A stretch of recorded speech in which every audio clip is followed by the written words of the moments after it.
Garuda Express, an international courier service.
Hyderabad అంటే గతంలో బిర్యానీ తర్వాత ఇరానీ చాయ్ ఇప్పుడు ప్రత్యక్ష నరకం కనిపిస్తుంది హైదరాబాద్ ట్రాఫిక్ అంటే ఇరానీ చాయ్ బిర్యానీ తర్వాత ట్రాఫిక్ అనేది ప్రధాన అంశంగా మారుతుంది అంటే ప్రతి ఒక్కరు కూడా పుట్టిన బిడ్డ దగ్గర నుండి చనిపోయిన వ్యక్తి వరకు కూడా నిత్యం రోడ్ల మీద రావాలి రోడ్ల మీదకి వెళ్ళినప్పుడు ట్రాఫిక్ సమస్యను డైరెక్ట్గా ఫేస్ చేస్తున్నారు ఇటువంటి ట్రాఫిక్ సమస్యలు ఉన్న హైదరాబాద్లో ప్రస్తుతం పాయింట్ల విధానం హైదరాబాద్ ట్రాఫిక్ పోలీసులు ప్రవేశపెట్టారు అంటే ఈ పాయింట్ల విధానం పెట్టడం తప్పు ఎవరు పట్టలేదు కానీ దీనివల్ల మిగతా ఇబ్బందులు వస్తున్నాయి అనే ఒక ప్రధాన అంశంగా కనిపిస్తుంది అంటే ముఖ్యంగా చూసుకుంటే హైదరాబాద్ రోడ్లు చాలా అధ్వానంగా ఉన్నాయి ఆ రోడ్ల మీద ప్రయాణం చేయడం చాలా నరకంగా అనిపిస్తుంది అదేవిధంగా పొగ దుమ్ము ధూళి మధ్య ప్రయాణం పట్టించుకొని పోలీసులు ఈ పాయింట్ల విధానాన్ని ఎందుకు పెట్టారు అనేది హైదరాబాద్ ప్రజలు ప్రత్యక్షంగా ప్రశ్నిస్తున్నారు ఈ ప్రశ్న అన్నిటికీ సమాధానం చెప్పడానికి ప్రస్తుతం మనతో హైదరాబాద్ ట్రాఫిక్ డీసీపీ ఏవి రంగనాథ్ గారు ఉన్నారు రంగనాథ్ గారు అడిగి అసలు ఈ పాయింట్ల విధానం ఏంటి దేని వల్ల పెట్టారు ఎందుకు పెట్టాల్సి వచ్చిన వివరాలు తెలుసుకుందాం సార్ చెప్పండి అసలు పాయింట్ సిస్టమ్ ఏంటి సీసీటీవీలో రికార్డ్ ఏమైనా కూడా వస్తాయా లేదా కంప్లీట్గా రోడ్డు మీద వచ్చిన వెహికల్స్ కానీ మీరు పాయింట్ సిస్టమ్ పెడతారు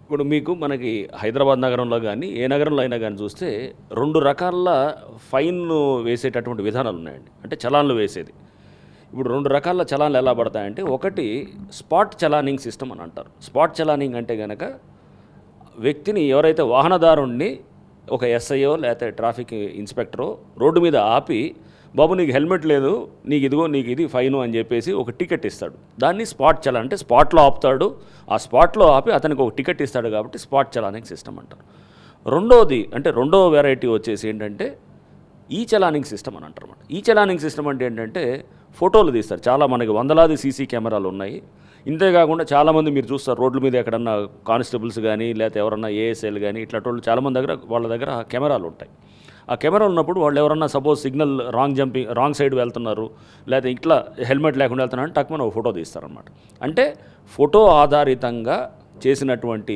చలాన్ని ఈ చలానింగ్ సిస్టమ్ అంటారు అంటే ఎలక్ట్రానిక్ చలానింగ్ సిస్టమ్ అనమాట సో దాంట్లో సాక్ష్యం ఏముంటుంది ఆ ఫోటోయే సాక్ష్యం ఉంటుంది స్పాట్ చలాన్లు ఏంటి అధికారే సాక్ష్యం అనమాట చూసిన వ్యక్తి నువ్వు హెల్మెట్ లేకుండా ఉన్నావు కాబట్టి అని అంటే కనుక పట్టుకొని అతనికి చేస్తాడు ఈ రెండిట్లో కూడా ఇప్పుడు మీరు చెప్తున్నటువంటి పాయింట్స్ సిస్టమ్ అనేది కేవలం స్పాట్ చలానికే వర్తిస్తుంది ఈ చలాన్ అంటే ఫోటోల ద్వారా తీసి కెమెరాల ద్వారా తీసి ఇంటికి చలాన్లు పంపిస్తున్నటువంటి దానికి పాయింట్ల సిస్టమ్ అనేది వర్తించదు ఇది చాలా స్పష్టంగా ఉండాలి మనం అంటే అతన్ని ఒక స్పాట్లో ఎస్ఐ కానీ ఇన్స్పెక్టర్ కానీ ఆపి అతనికి చలాను వేస్తున్నప్పుడు డ్రైవర్ అనేవాడిని గుర్తించేది అప్పుడు ఎస్ఐ గుర్తిస్తాడు నేను వెళ్తున్నాను అనుకోండి నేను స్కూటర్ నడుపుతూ వెళ్తున్నాను నేనేదో టూ వీలర్ బైక్ నడుపుతూ వెళ్తున్నాను ఎస్ఐ గారు నన్ను ఆపి నీకు హెల్మెట్ లేదు అని అంటాడు అంటే నన్ను గుర్తించాడు అతను గుర్తించినప్పుడు నా దగ్గర లైసెన్స్ అడుగుతాడు లైసెన్స్ అడిగినప్పుడు నా లైసెన్స్ ఇస్తాను ఆ లైసెన్స్ మీద ఈ పెనాల్టీ పాయింట్స్ అని అంటే నువ్వు హెల్మెట్ లేకుండా ఒకసారి దొరికావు కాబట్టి నీకు -1 అంటే ఒక పెనాల్టీ పాయింట్ ఇట్లా ఈ పెనాల్టీ పాయింట్స్ 12 చేరంగానే అది సస్పెన్షన్ ఆఫ్ లైసెన్స్ అంటే ఆటోమేటిక్గా లైసెన్స్ అంటే రోడ్డు మీద ఎవరైతే కనుక వాహనదారుడు వెళ్తున్నాడో అతను ట్రాఫిక్ రూల్స్కి లోబడి పోవాలి మనం అంతా అనుకుంటాం ఇప్పుడు మన పెనాల్టీ పాయింట్స్ వచ్చినప్పుడు అందరూ పబ్లిక్ నుంచి కొంత అంటే మిక్స్డ్ రియాక్షన్ మంచిది అనేది కొంతమంది చెప్పారు కొంతమంది బాగలేదని చెప్పిన వాళ్ళు కూడా ఉన్నారు మనం ఏం చేస్తాం మన దేశంలో ఉన్నా కానీ మన సమాజంలో వ్యక్తిగతంగా అందరూ బ్రహ్మాండంగా చేస్తారు అదే మనం సమూహంగా అంటే కలెక్టివ్గా చేసినప్పుడు అందరూ మళ్ళీ ఫెయిల్యూర్ అనమాట అదే ప్రాబ్లం మన దగ్గర ఏంటంటే మనం 100 మంది కలిస్తే కనుక సరిగ్గా చేయలేదు, వ్యక్తిగతంగా ప్రతివాడు చేస్తాడు. సమాజంగా మనం ఇంకా చాలా ముందుకు పోవాలంటే ఏంటంటే ఇటువంటి రూల్స్ మనం పటిష్టంగా చేసుకుంటే తప్ప ఇది ఎందుకంటే ఎవరో వ్యక్తిగతంగా లేకపోతే ఎవరికో ఇబ్బంది పెట్టాలనే ఆలోచన కాదు, సమాజంగా మనం అందరికీ ఏంటంటే ఇప్పుడు రూల్స్ పాటించకే కదా మనకి పరిస్థితి ఉంది. దీంతోపాటు మీరు అన్నట్టు చేస్తారు రకరకాలు ఉంటాయి, రోడ్లు బాగలేదు, జిహెచ్ఎంసీ వాళ్ళు పనిచేయట్లేదు, సిటీ పోలీసు ట్రాఫిక్ పోలీసు వాళ్ళు కూడా సరిగ్గా చేయట్లేదు, ఇట్లా రకరకాలుగా ఉండొచ్చు. బట్ దీంట్లో పెనల్టీ పాయింట్స్, ఎటువంటి పెనల్టీ పాయింట్స్ అనేది కూడా మనం చూడాలి. అంటే అతని భద్రతకు సంబంధించిన పెనాల్టీ పాయింట్స్ పెట్టాం. ఇప్పుడు హెల్మెట్ పెట్టుకున్న దానికి రోడ్డు కండిషన్కి ఏంటి సంబంధం, లేకపోతే సిగ్నల్ జంప్ చేసిన దానికి రోడ్డు కండిషన్కి సంబంధం ఏముంది, లేదా రాంగ్ సైడ్ డ్రైవింగ్లో వస్తుంటాడు, రాంగ్ సైడ్ డ్రైవింగ్లో వచ్చిన దానికి రోడ్డు కండిషన్ సంబంధం ఏముంది, సంబంధం లేదు. సో కేవలం ఏంటంటే మనం చర్చ కోసమో లేకపోతే మన దగ్గర ఏదో ఇది పాయింట్అవుట్ చేయగానే ఇంకోటి అది పాయింట్అవుట్ చేస్తుంటారు అన్నమాట. సో అది అలా కాకుండా మనం ఏంటంటే చనిపోయే వాళ్ళ సంఖ్య గణనీయంగా తగ్గించాలి. రోడ్డు యాక్సిడెంట్లో చనిపోవటం అనేది వీలైనంతవరకు మనం ఎంతవరకు తగ్గించగలిగితే అంతవరకు చేయాలి. ఈ సంవత్సరం పోయిన సంవత్సరం మీద ఈ సంవత్సరం చూస్తే మనం హైదరాబాద్లో 33% తగ్గించాం అనమాట. అంటే ఇంతకుముందు 100 మంది చనిపోయే వాళ్ళు ఉంటే ఇప్పుడు 66 మంది చనిపోతున్నారు అన్నమాట. ప్రతి చోట అంటే దేశంలో అన్ని చోట్ల పెరుగుతున్నారన్నమాట, హైదరాబాద్లో తగ్గారు. అది తగ్గడం ఏదో 2%, 3% కాదు, 33% తగ్గారు అనమాట. అంటే చాలా ఫినామినల్గా తగ్గారు. ఎందుకంటే మనం హెల్మెట్ రూల్ అది ఇంప్లిమెంట్ చేస్తున్నాం, అండ్ మొదలెట్టి దీంతోపాటు రోడ్ ఇంజనీరింగ్ అని చాలా ఇది చేస్తున్నాం, రకరకాల ఇది చేస్తున్నాం, పాదాచారుల కోసం ఫెసిలిటీస్ ఇస్తున్నాం. ఇట్లా కొంచెం ఇప్పుడు మెరుగుతుందన్నమాట. నెక్స్ట్ ఇయర్ కూడా తగ్గుతుంది.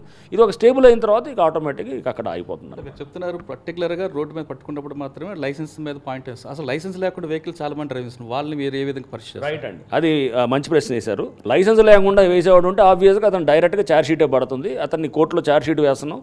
వేస్తే ఇప్పుడు కోర్టులు ఏం చేస్తున్నాయంటే అతని ఆటోమేటిక్గా జైలు శిక్ష అనేది ఇస్తున్నారు అన్నమాట. అంటే సిటీలో చాలామంది అంటున్నారు రోడ్ల మీద మీరు అన్నట్లు పాయింట్లు ఉన్నాయి, హెల్మెట్ పెట్టుకుంటున్నాం, కానీ రోడ్లు వైండింగ్ సరిగ్గా లేకపోవడం, రోడ్లు ఎడ్జలు సరిగ్గా లేకపోవడం, పడిపోతున్నాం, వాటిని ఎవరిని క్వశ్చన్ చేయాలి అన్నది వాళ్ళ ప్రశ్న. తప్పకుండా అండి, ఇప్పుడు రోడ్డు కండిషన్స్ అనేది బాగలేదు అనే దానికి అది దానికి సంబంధిత ఏజెన్సీస్ జిహెచ్ఎంసీ ఉంటారు, వాళ్ళని అడుగుతాం. మేము ట్రాఫిక్ నుంచి కూడా మేము రైజ్ చేస్తుంటాం, వాళ్ళని అడగాలి. అయితే మనం చూడాల్సింది ఒక సింపుల్, మన ఈ మధ్య నేను జిహెచ్ఎంసీ కమిషనర్ గారితో మాట్లాడుతున్నప్పుడు వారు జస్ట్ ఒక మాట అంటున్నారు అన్నమాట. మనం పెయింటింగ్ వేయాలంటే కనుక రోడ్డు మొత్తం ఎవ్రీ ఇయర్ పెయింట్ వేయాలంటే కనుక దాన్ని లెక్క వేసి ఇంత బడ్జెట్ అవుతుంది, అంటే దాదాపు 700 కోట్ల బడ్జెట్ అవుతుంది. సో మనది ఏంటంటే కొంత పూర్ కంట్రీ అనమాట. పూర్ కంట్రీ కాబట్టి మనకు రిసోర్సెస్ ఇప్పుడు 2,000-3,000 కోట్ల జిహెచ్ఎంసీ బడ్జెట్లో పెయింటింగ్ రోడ్ రిపేర్లకి ఇంత అయినప్పుడు ఇంకా వేరే అన్నీ ఎట్లా చేస్తారు, చాలా ఉంటాయి, శానిటేషన్ చేయాలి అని. సో అంటే మనకి రిసోర్సెస్ పెరగాలి. బట్ ఏదైనా కానీ ఇవన్నీ కూడా దీనికి ఎక్స్ప్లెనేషన్ కాదు. అంటే ఇవన్నీ కూడా ఉన్నాయి కాబట్టి మనం దేశం కాబట్టి మీరు గుంతలు పూడ్చకపోవటం లేకపోతే ఇంకేదో రోడ్డు పక్కన ఉన్న దాన్ని బాగు చేయడం అనేది కాదు.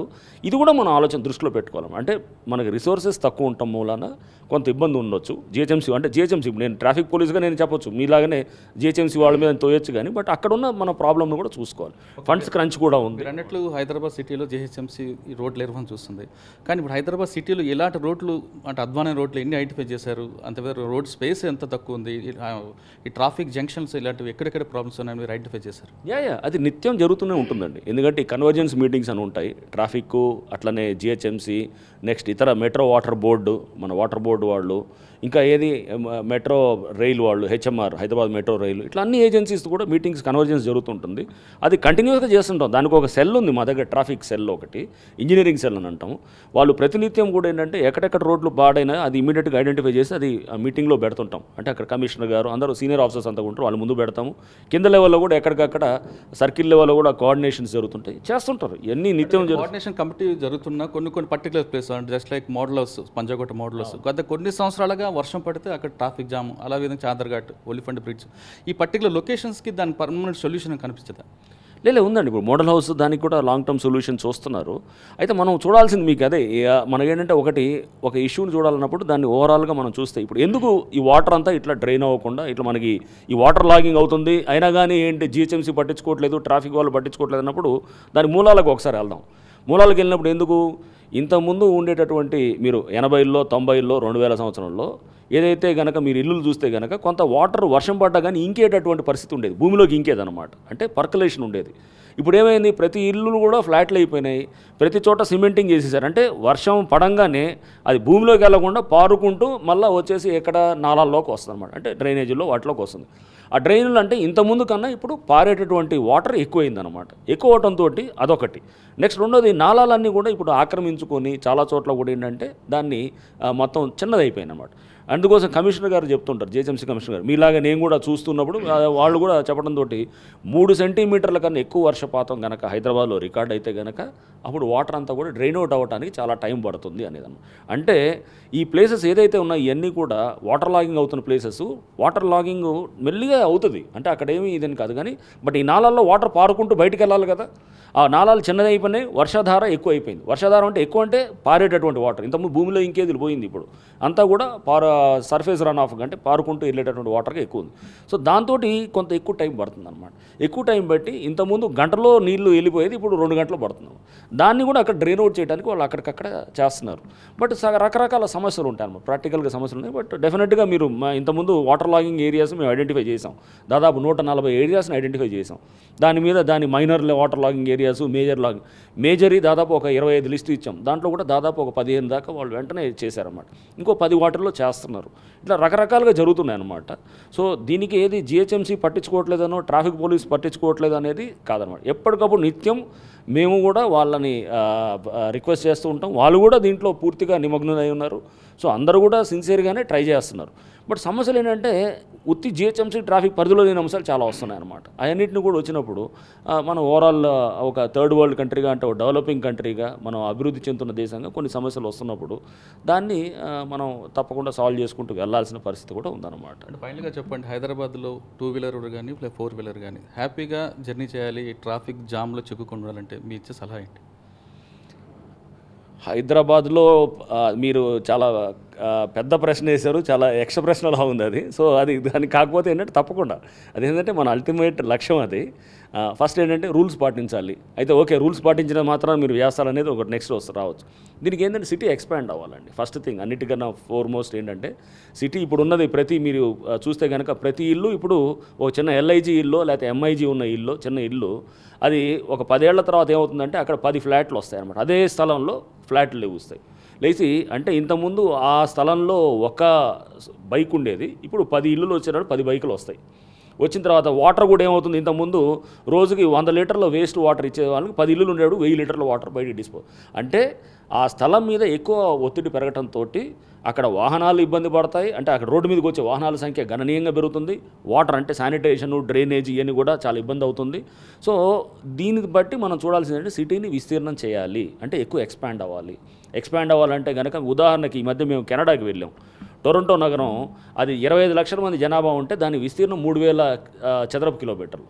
మన హైదరాబాదు ఉల్టా చూసుకోండి, హైదరాబాదు 1,20,00,000 జనాభా ఉంది, దాని విస్తీర్ణం వచ్చేసి 625 చదరపు కిలోమీటర్లు. ఎక్కడ 3000 ఏడా, ఎక్కడ 605 ఏడా, అక్కడ 25 లక్షల జనాభా ఏడా, మనం ఉన్న 1,20,00,000 జనాభా ఏడా.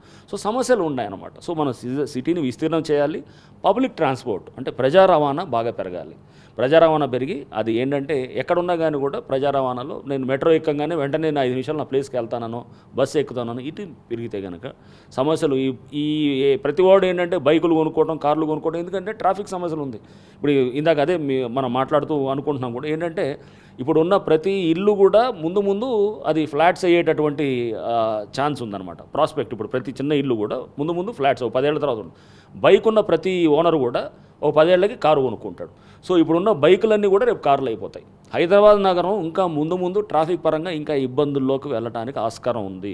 ఎందుకంటే 40 లక్షలు ఉన్నటువంటి బైక్స్, హైదరాబాద్లో 50 లక్షల వాహనాలు ఉంటే దాంట్లో 40 లక్షల బైక్స్ ఉన్నాయి. ఇప్పుడు 2000 నుంచి మనం గణాంకాలు చూస్తే కార్లు పెరుగుతున్నాయి, బైకులు తగ్గుతున్నాయి అన్నమాట. సో కార్లు ఎక్కువ అయ్యే కొద్దీ ఇంకా సమస్య ఇంకా జటిలం అవుతుంది. సో దీనికి పరిష్కారం ఏంటంటే పబ్లిక్ ట్రాన్స్పోర్ట్ రావాలి అండ్ అట్లానే సిటీ పెరగాలి. ఈ ప్రైవేట్గా ఓనర్షిప్ ప్రతి వాడు 2-3 కార్లు ఓనర్షిప్ తీసుకోవడం, లేదా కారు పూలింగ్ అంటే ఒకడు వెళ్ళేటటువంటి ఒక్కొక్కడికి ఒక్కొక్క కారు కాకుండా 4-5 కలిసి వెళ్ళేటటువంటి మనం ఆ సిస్టమ్ పెరగాలి. ఇవన్నీ మనం ఆ దిశగా పోతేనే సిటీకి పరిష్కారం ఏమన్నా దొరుకుతుంది. హైదరాబాద్లో తీసుకుంటే రాబోయే కాలంలో ట్రాఫిక్ సమస్య తీవ్రత అవసరం చాలా స్పష్టంగా చెప్తున్నారు ట్రాఫిక్ డీసీపీ రంగనాథ్ గారు. అయితే ఇకపై ట్రాఫిక్ ప్రాబ్లం లేకుండా ఉండాలంటే ముందుగా తీసుకుంటే చాలామంది ట్రాఫిక్ రూల్స్ పాటించాలి. అంతేకాకుండా డీసీపీ గారు అన్నట్లుగా సిటీ ఎక్స్పెండ్ అవ్వాలి. పబ్లిక్ ట్రాన్స్పోర్ట్ పెరిగితే ఖచ్చితంగా హైదరాబాద్లో ట్రాఫిక్ సమస్య ఉండదు అనేది చాలా స్పష్టంగా తెలుస్తుంది. కెమెరామెన్ రవితో మురళీధర్, యోజో టీవీ.